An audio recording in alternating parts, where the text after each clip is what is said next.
দর্শক আপনারা জানেন হলে হলে চলছে ঈদের সিনেমা। প্রতি ঈদেই শাকিব খানের সিনেমা নিয়ে দর্শকের মাঝে থাকে অন্যরকম আগ্রহ আর উত্তেজনা। এবারেও তার ব্যতিক্রম হয়নি। শুরুতে কিছু কিছু জটিলতা থাকলেও এখন কিন্তু হলগুলোতে চলছে প্রিন্স ওয়ান্স আপন এ টাইম। আমরা এই বিষয়ে আরো কথা বলবো। প্রিন্স সিনেমায় অভিনয় করে সবার নজর এসেছেন ওপার বাংলার অভিনেত্রী জ্যোতির্ময়ী কুণ্ডু, সে আছে আমাদের সঙ্গে। আরো আছেন নির্মাতা আবু হায়াত মাহমুদ। কেমন আছেন আপনারা? আমি ভীষণ ভালো আছি, আপনাদেরকে পেয়ে তো আরো ভালো লাগছে। শুরুতেই লেডিস ফার্স্ট, আমি একটু আপুর কাছে যেতে চাই যে অনেকদিন ধরেই আছেন বাংলাদেশে, প্রিন্সের সঙ্গে যুক্ত হয়েছেন, কাজ করছেন। এখন আসলে পরোক্ষভাবে বলি যে কাজ করেছেন, এখন প্রত্যক্ষভাবে দর্শকদের রিয়াকশনটাও দেখতে পেয়েছেন। আসলে কেমন ফিলিংসটা কেমন লাগছে? ভীষণ ভালো লাগছে, মানে বাংলাদেশ আসার জন্য ভীষণ এক্সাইটেড ছিলাম, এই লাইভ রিয়াকশনটা দেখার জন্য ভীষণ এক্সাইটেড ছিলাম, এবং আসার পর দর্শক আমাকে ভালোবাসাতে ভরিয়ে দিয়েছে। মানে আমার মনে হচ্ছে আর কিচ্ছু চাই না দর্শকের ভালোবাসা ছাড়া। তো খুব ভালো লাগছে। অসাধারণ। দর্শক হিসেবে একটু জানতে ইচ্ছে করছে যে আসলে এই প্রিন্সে যুক্ত হবার গল্পটা আসলে কেমন ছিল? প্রিন্সে যুক্ত হওয়ার গল্প বলতে, হঠাৎ করে কাজের ফোনটা আমার কাছে আসে, তারপর একটু প্রবলেম ছিল আমাদের ওই মুহূর্তে, বাট আমরা খুব চেয়েছিলাম, মানে আমিও মন থেকে চেয়েছিলাম কাজটা করতে। তো যা হোক করে একটা আর কি হয়ে গেছে। অসাধারণ অসাধারণ। আপনার কাছে একটু কঠিন প্রশ্নই করছি, কারণ ঈদ শেষ, আমাদের ঈদ মোবারক আদান প্রদান সবকিছু শেষ। প্রিন্স নিয়ে অনেক ধরনের ধোঁয়াশা ছিল, অনেক জল্পনা কল্পনা এবং দর্শকদের অনেক ধরনের উত্তেজনা এবং আগ্রহ ছিল। এখন একটু জানতে চাই যে প্রিন্সের প্রদর্শনী মাল্টিপ্লেক্সগুলোতে শুরুর দিকে একটু জটিলতা ছিল, এখনকার অবস্থাটা কি একদম রিসেন্ট?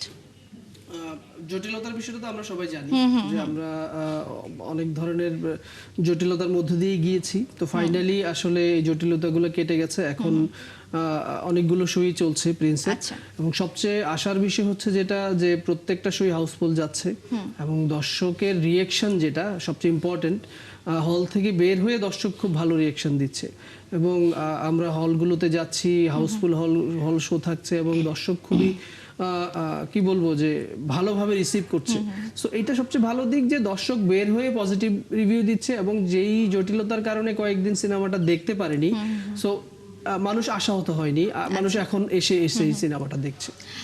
আশাহত হয়নি এই প্রশ্নের সূত্র ধরে একটু জানতে চাই, অ্যাজ এ অডিয়েন্স আমি কিন্তু প্রথম দিন থেকেই প্রিন্সকে ভীষণভাবে মিস করেছি। যেহেতু আমি রিপোর্টিংয়ের জন্য বাইরেও যাই, তখন কিন্তু আমি দর্শকের যে ক্রেজ সেটাকে দেখেছি যে প্রিন্স তারা পাচ্ছে না, তারা কিন্তু খুব আক্ষেপ করছিল। একজন ডিরেক্টর, তখনকার চাপটা একটু জানতে চাই যে কেমন ফিল করছিলেন? হয় কি, একটা সিনেমা তো আসলে একটা ডিরেক্টর, একটা প্রোডিউসার বা একটা আর্টিস্টের কাছে একটা সন্তানের মতোই। অফকোর্স। সো এরকম একটা জায়গায় আমি দেখছি যে মানুষ আসছে, সিনেমাটা দেখতে চাচ্ছে কিন্তু দেখতে পাচ্ছে না। সো সেটা মানসিকভাবে আসলে খুবই পীড়াদায়ক, এবং সত্যিকার অর্থে মানে এক ধরনের কষ্টই লাগছিল। আমরা নানাভাবে চেষ্টা করছিলাম, কিন্তু আমরা বুঝতে পারছিলাম যে সামহাও জিনিসটা ওয়ার্ক করছিল না। সেটা যে কারণেই হোক, আমি আসলে কাউকে অভিযোগ দিয়ে আসলে দেওয়ার সুযোগও নেই। অভিযোগ দিলেই যে সমাধান হয়ে যাবে তা না, আমরা তো আলটিমেটলি দিতে পারিনি। তো প্রচুর দর্শক, মানে এত দর্শক ফিরে গেছে, এত দর্শক আক্ষেপ করেছে। সো এইটা আমাদের জন্য একটা বড় লস আমি বলতে পারবো।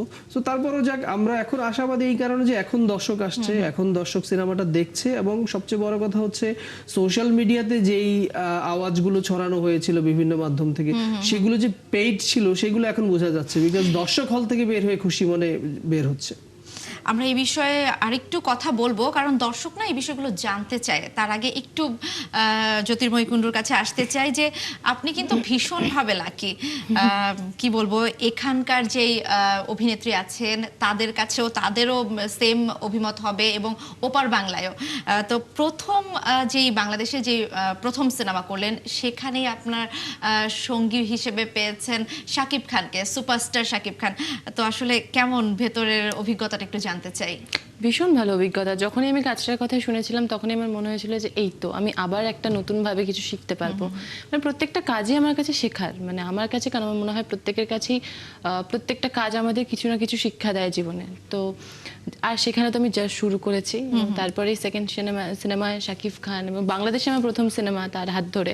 তো ভীষণ ভালো অভিজ্ঞতা ছিল, এবং উনি সেটে ভীষণ মাটির সঙ্গে মিশে চলা মানুষ। কখনোই তুমি ওনাকে বুঝতে পারবেন না, মানে উনি যখন কাজ করেন তখন কখনোই বুঝতে পারবেন না যে উনি মেগা স্টার, ওনার মধ্যেই ব্যাপারটা কখনো না। উনি আর 5টা আর্টিস্টের মতোই সাধারণভাবেই কাজ করেন।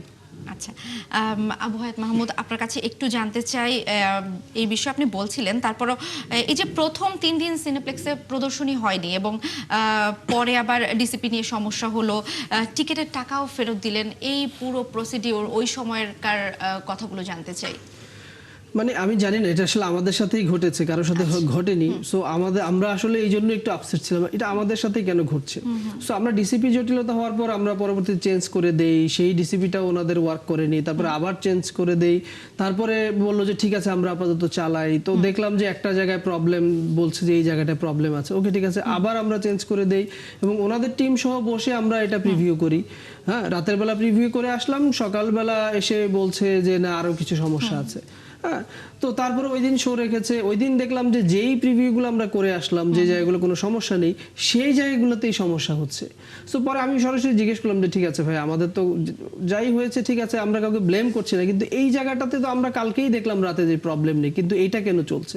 সো পরে আমি আবিষ্কার করলাম যে আমাদের যে মানে পুরনো যে 2টা ডিসিপি ছিল, ওই 2টা ডিসিপির মধ্যে আসলে প্রথম অংশটা যেটাতে খারাপ ছিল এবং সেকেন্ড অংশ যেটাতে খারাপ ছিল, মানে আমাদেরও কপাল খারাপ, ওই 2টা অংশ লাগিয়ে ওনারা চালিয়েছে। সো এইটা আমি সরাসরি জিজ্ঞেস করলাম ভাই এইটা কেমন কথা হচ্ছে, আপনি জানেন যে আমার এই ডিসিপিতে এই পার্টটা ভালো বা ওই ডিসিপিতে ওই পার্টটা ভালো, আপনি ওই সিনটাই চালান। ওনারা কোনো উত্তর দিতে পারেনি। আচ্ছা, সো এরপরে যেটা হলো যে আমরা একটা ভালো ডিসিপি দিলাম, ওটা বললো ওকে ঠিক আছে। এরপরেও যেটা হলো যে শো যখন চললো মাঝখান দিয়ে আটকে যাচ্ছে, এই হচ্ছে, দর্শকের টিকিট ফেরত দিচ্ছে। আমি বললাম যে ভাই আপনারাই বললেন যে এখন ডিসিপি ঠিক আছে, তো বললো যে না এইখানে আমরা পুরনো ডিসিপিটা ছিল, এখনো নতুন ডিসিপি সেট করা হয়নি, এই জন্য হয়নি। ঠিক আছে, মেনে নিলাম, ওকে।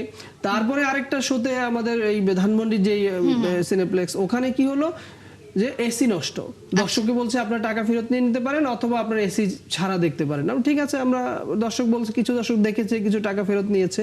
তো দর্শক জিজ্ঞেস করলো যে এসি কি শুধু এখানে নষ্ট, বললো যে সেন্ট্রালি, এটা মার্কেটের সাথে ইয়ে করা, শুধু এই হলেই নষ্ট, বাকি সবগুলো হলে কিন্তু সিনেমা চলছে। আচ্ছা, একজন দর্শক হিসেবে ভীষণ হাস্যকর মনে হয়েছে যে অজুহাতগুলো, আমি এটাকে সরাসরি অজুহাতই বলবো আসলে।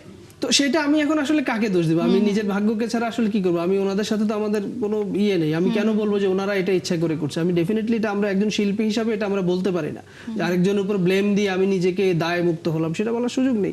কিন্তু সামহাও ইস্যুগুলো আমাদের ঘাড়ে এসে পড়েছে এবং সেই ইস্যুতে আমরা 4 থেকে 5 দিন আসলে প্রপারলি শোগুলো দিতে পারিনি। প্রচুর মানুষ ফিরে গেছে, কাউন্টারে এসে বলছে যে কেন আপনারা দম দেখেন, এই দেখেন, মানে সামহাও মানে অন্য সিনেমার নাম বলছে আর কি, মানে দমের কথা বলছি না, বা প্রেসার কুকার দেখেন বা রাক্ষস দেখেন, এইভাবে বলছে।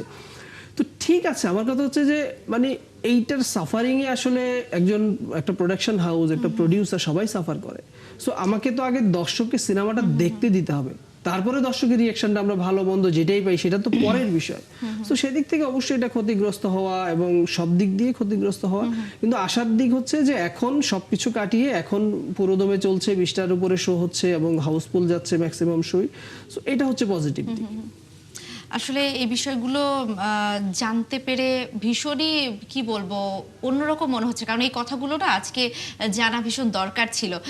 একটু আমি জ্যোতির্ময়ী কুণ্ডুর কাছে আবার আসতে চাই, যে অনেক ভারী ভারী কথা শুনছিলাম, অনেক হতাশার কথা বলছিলাম, তো আপনার যে সেটের অভিজ্ঞতা জানতে চাই, একটু ভীষণ ভালো কিছু অভিজ্ঞতা নিশ্চয়ই হয়েছে, কারণ পরের গল্পটা তো একটু তিক্ত আমাদের সবার জন্যই। সেটার একটু গল্প শুনতে চাই। প্রথম থেকেই কাজটা নিয়ে আমরা খুব চাপে ছিলাম, মানে ভাইয়া আরো ভালো বলতে পারবে। তো তারই মধ্যে একসাথে ফ্যামিলির মতো করে কাজটা করতে পেরেছি, এটাই অনেক বড়। আর সেটে কি বলো, একটা টিম যখন কাজ করে, আমি সবসময় বলি যে একটা সিনেমা শুধুমাত্র আর্টিস্ট দিয়ে হয় না, একটা সুন্দর টিমের দরকার হয়। এবং আমি ভীষণ লাকি এই ব্যাপারে যে আমি একটা সুন্দর টিম পেয়েছিলাম, যারা আমাকে যত্ন করে ভালোবেসে কাজটা করিয়েছে। এত ভালোবাসা পেয়েছি আমি ওনাদের কাছ থেকে, তো কখনো মনে হয়নি আউটডোরে গিয়েও যে আমি বাড়ি ছেড়ে এসেছি বা আমার ফ্যামিলি আমার সাথে নেই, এরাই আমার ফ্যামিলি হয়ে গেছিল। শিওর। জ্যোতির্ময়ী কুণ্ডু এবং আবু হায়াত মাহমুদ, আপনাদের সঙ্গে আবারও কথা বলবো। এই মুহূর্তে একটা ছোট্ট বিরতি নিয়ে আসতে চাই। দর্শক, চলছে আনন্দযোগ, ফিরছি বিরতির পর, ৭১-এর সাথেই থাকুন।